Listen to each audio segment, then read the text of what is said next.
Lokitebe of Botswana.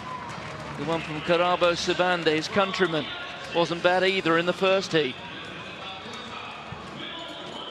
These are the athletes lining up for the third heat in the semi-final round. Wu Guang, there of China, in lane 8. And outside him, the Briton Cameron Chalmers, the young man from Guernsey, a student in Bath.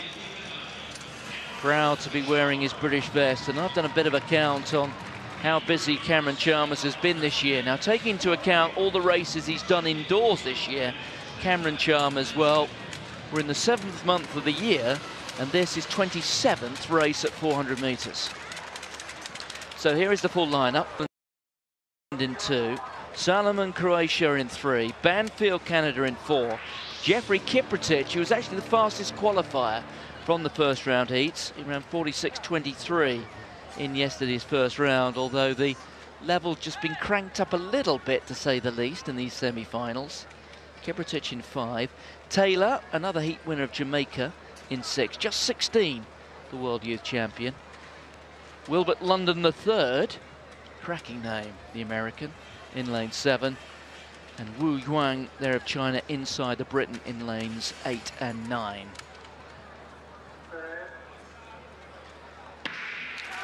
So just the first two guaranteed of a spot in the final at the moment.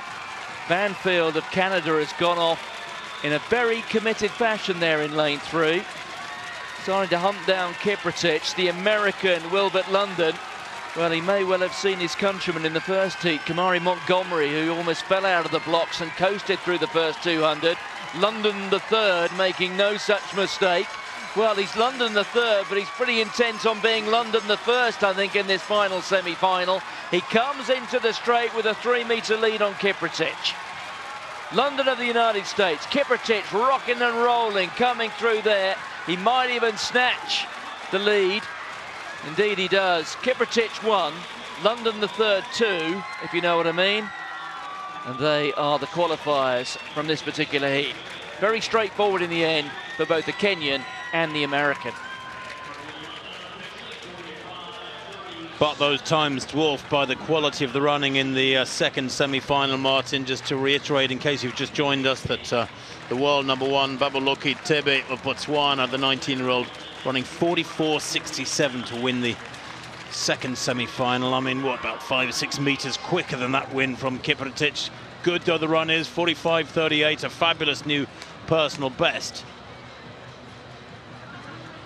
But if you look at these times, Tim, and I'm doing this without looking at the stats book, if we'd have gone right to the start of the 80s and looked at things like the Olympic final in 1980 and even the first World Championships in 83,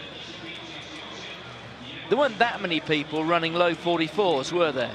And we could see 2 or 3 men do it here. That is the level of this competition. It is outstanding, isn't it?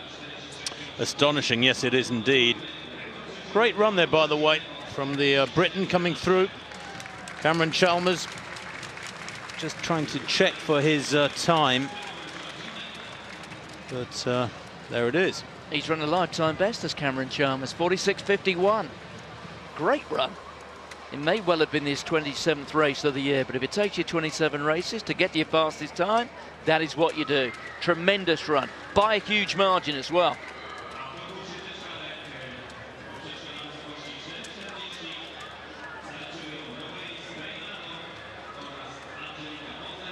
And unofficially, I can confirm that